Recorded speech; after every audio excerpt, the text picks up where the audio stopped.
Bonjour tout le monde, bienvenue dans cette nouvelle capsule vidéo qui vous présente les différents facteurs de croissance économique. C'est la troisième section du chapitre qui porte sur la courbe des possibles productions et c'est pour cette raison-là que je vais m'attarder à quelques facteurs qui vont avoir des conséquences sur la courbe des possibilités de production. Donc, sans plus tarder, on va y aller. Voilà. Donc, le but de cette vidéo, c'est d'expliquer les différents facteurs de la croissance économique, mais avant de démarrer, il faut bien savoir qu'est-ce que la croissance économique. La croissance économique fait généralement référence, puis je parle du généralement, il n'est pas écrit, mais c'est en général à une augmentation de la production des biens et services globales d'un pays. Ce que ça veut dire, dans le fond, c'est qu'une économie va produire une certaine quantité, par exemple, de voitures, une certaine quantité de crayons, etc. Puis, lorsqu'on parle de croissance économique, c'est que, par exemple, si dans une année, on a produit, je sais pas moi, supposons, 100 crayons, puis que l'année suivante, pour toutes sortes de raisons, on en a produit 200, mais dans ce cas-ci, on va parler de croissance économique qui, dans ce cas, symbolise en fait une augmentation de notre production. Vous allez souvent entendre parler, puis on va en discuter dans un chapitre, je crois que c'est un peu plus tard, vous allez entendre parler de produits de PIB, donc de production intérieure brute, et c'est à ce concept-là qu'on va faire référence ici. Évidemment, normalement, nous, on mesure ça en dollars, donc c'est de dire que plus on produit, plus la richesse du pays va être importante. Donc, pourquoi c'est intéressant, en fait, de chercher à expliquer, puis aussi de s'intéresser à la croissance économique? Eh bien, une des premières implications de la croissance économique est la suivante. Généralement, on va dire que plus on produit de biens et de services, plus une société va être en mesure de répondre aux besoins de sa population. Ici, on fait référence à la notion, bien entendu, de rareté qui est le concept à la base de la science économique. Donc, ce qu'on va dire ici, c'est que si une société est en mesure de plus transformer son environnement, donc produire plus de biens et services, eh bien, on devrait être en mesure de satisfaire plus de besoins de la population. Dans une économie comme la nôtre, donc une économie qui est moderne, évidemment, nos besoins de base sont pour la plupart satisfaits, c'est-à-dire le besoin de se nourrir, de se loger, de se vêtir, ce qui nous permet ensuite de consacrer une part plus importante de nos dépenses à d'autres biens moins essentiels, comme par exemple une maison plus grande, des voitures, etc. Donc, et ça aujourd'hui, on s'en rend pas compte, mais c'est possible en raison du fait qu'on a une plus grande capacité de production par rapport à d'autres économies qui, elles, par contre, n'arrivent à peine sont pas en mesure, par exemple, de produire une quantité suffisante de nourriture pour pouvoir mais nourrir sa population. Donc, c'est pour ça que c'est important de s'interroger sur les différents facteurs qui vont faire en sorte qu'une population, pas une population, mais qu'une économie puisse produire davantage. Donc, c'est ce qui est écrit ici. Il est donc pertinent de s'interroger sur les facteurs qui peuvent expliquer la croissance économique d'un État. Évidemment, croissance économique ne rime pas nécessairement avec bonheur de la population. Ici, je mets ma petite étoile, là. C'est important de faire la nuance, mais on va supposer qu'en général, une économie qui produit plus, donc une économie qui connaît une croissance, donc qui augmente sa production, généralement, ça va faire en sorte qu'il y a plus de besoins satisfaits, puis plus il y a de besoins satisfaits, eh bien, vous comprendrez satisfaits. Excusez-moi. Mais vous comprendrez, en fait, que généralement, les gens sont plus heureux, dans une certaine mesure. Donc, allons-y. D'où vient la croissance économique? Ben, pour pouvoir répondre à cette question, on va analyser ce qui permet de produire plus. Puis on va y aller vraiment de façon très schématique. Ici, c'est un petit dessin que je vais faire avec vous. On va utiliser des concepts qu'on connaît déjà, entre autres les ressources productives. Comment j'écris ça? On va juste l'effacer parce que c'est très douteux.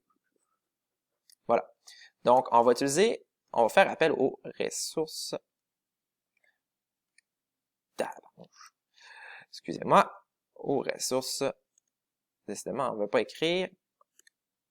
En tout cas, aux ressources productives. Voilà.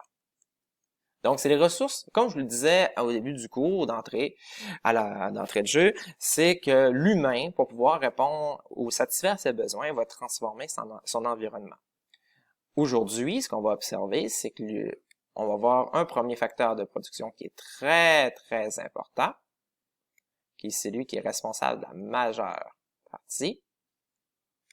Puis là, je suis en train de dessiner ce qu'on appelle, et oui, vous avez deviné, une usine. Donc, premier facteur, facteur de production ou ressource productive, c'est l'usine. Donc, l'usine, on sait, elle, pour pouvoir fonctionner.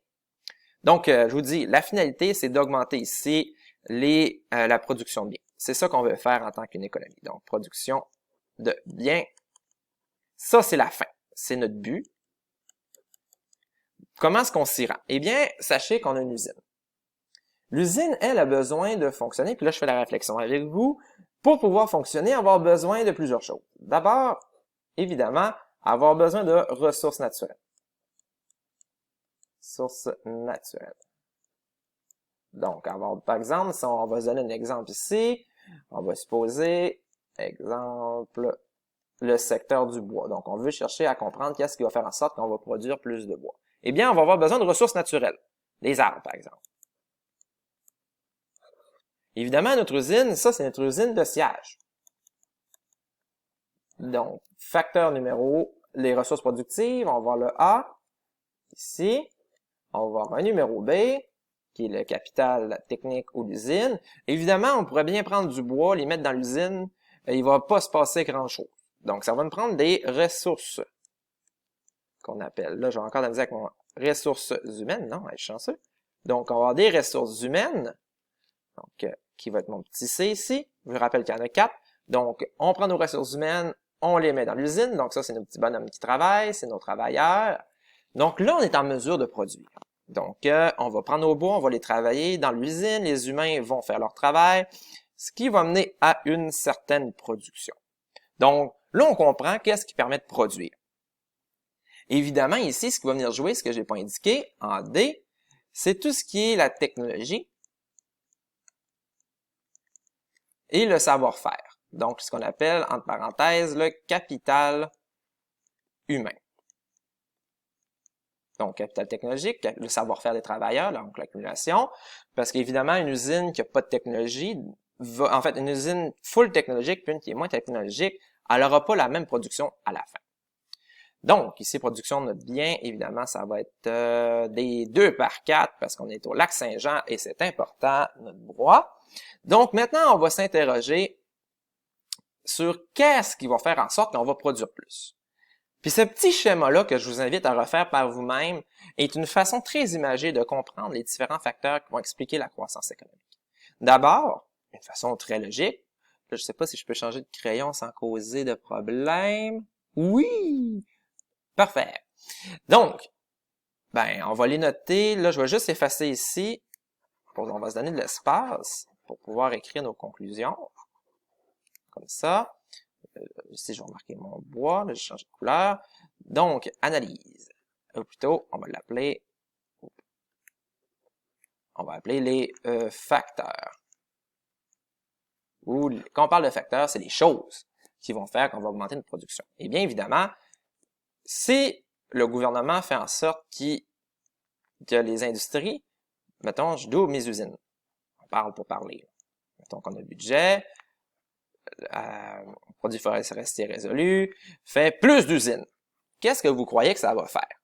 Eh bien, évidemment, on va avoir une augmentation de la production de bois. Même chose ici. Si on découvre de nouvelles forêts, par exemple, on découvre du nouveau bois, bien, généralement, une augmentation des ressources naturelles va se traduire par aussi une augmentation de la production de bois. C'est logique.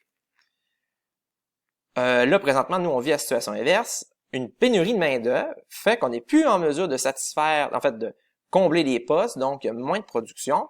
Mais au contraire, si on a une vague d'immigration, plus de gens, par exemple, des États-Unis viennent chez nous, des travailleurs chevronnés dans l'industrie du bois, par exemple, eh bien, ça va faire en sorte qu'une augmentation des ressources humaines va causer, en fait, une augmentation de la production, parce qu'il y a plus de travailleurs qui sont en mesure de transformer. Ici, par exemple, on découvre une nouvelle technologie. Une nouvelle façon de scier, d'entreposer, de couper le bois. Mais si on est plus productif, on va être en mesure, ici on va faire référence à ce qu'on appelle la productivité. Productivité. Donc, productivité signifie que par unité de travail, donc heures, nombre de travailleurs, etc., on produit plus. Donc, une technologie plus efficace permet d'augmenter la production.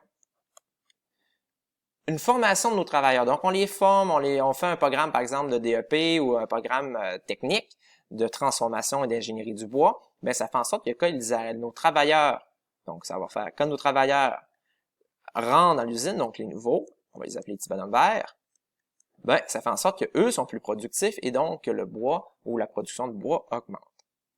Donc, là, vous voyez, ça fait comme plusieurs facteurs ensemble qui vont expliquer la croissance économique. Et là, je rappelle que c'est un sous-ensemble. Évidemment, il y a d'autres, il y a plein d'autres facteurs, mais ça, c'est les principaux.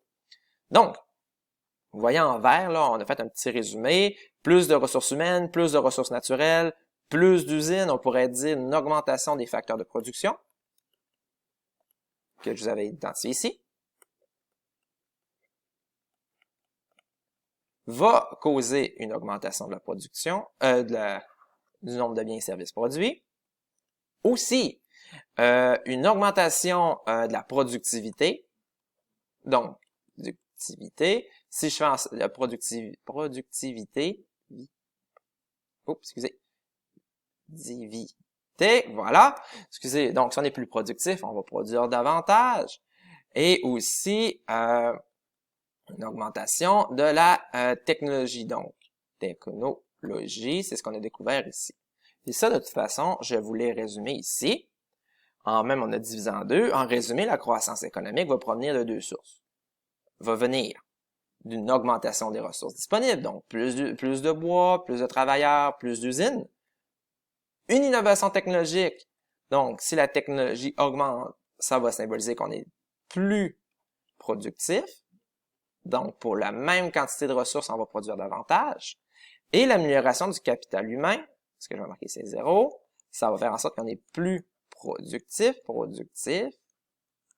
Donc, un humain devient plus compétent, ce qui va faire en sorte qu'au final, ces trois facteurs-là vont causer ce qu'on appelle la croissance économique. Donc, une augmentation des possibilités de production. Graphiquement, à quoi ça ressemble? Eh bien, voici, là, j'y vais très rapidement.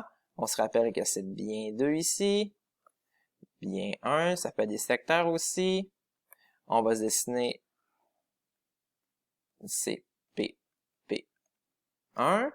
Ça va être le titre qui va être la courbe des possibilités de production. Je vais juste changer une couleur. Parce que là, j'ai parlé de croissance, mais ça peut être une décroissance. Quand on parle de décroissance, ça signifie qu'on a une perte de production. Baisse de la production. Voilà, production. J'ai de la misère avec mes C. Baisse de... Baisse de production. Prod. Ici, qui normalement est représentée par une diminution. On va l'appeler CPP. Par en bas. Et évidemment, la croissance économique, telle qu'on la connaît. Alors, ici, on va la faire en bleu. On appelle la croissance. Comme ceci, croissance économique. Ça symbolise une augmentation de la prod. Puis généralement, on la représente graphiquement par une augmentation, donc un déplacement vers l'extérieur. Ça, on va l'appeler CPP croissance. Donc, une augmentation de ce qui est possible de produire. Donc, un déplacement vers l'extérieur de la courbe des possibilités de production. Pour ceux qui cherchent, évidemment, il y a d'autres façons de le représenter. Ça, c'est dans le cas où les deux secteurs sont dans une situation de croissance économique, mais il pourrait y avoir une situation où, là, je vais juste changer mon crayon, comme ça. Il pourrait y avoir une situation où, par exemple, ça c'est ma situation de départ, il y aurait une augmentation dans un seul des secteurs. Donc, par exemple, ça c'est le bien 2, bien 1. Puis disons que s'il y a une croissance dans seulement le secteur de bien 1, c'est-à-dire que mon maximum qui était ici va être rendu ici, lui demeure inchangé, donc je vais la déplacer, mais seulement d'un seul côté. Donc lui, son max demeure. Oups, voyons. Lui, son maximum demeure. Ici, il augmente. Lui, il demeure inchangé. Donc ça, c'est un cas de croissance dans un seul secteur. Dans un secteur. Ça, c'est dans les deux secteurs. Voilà pour la démonstration.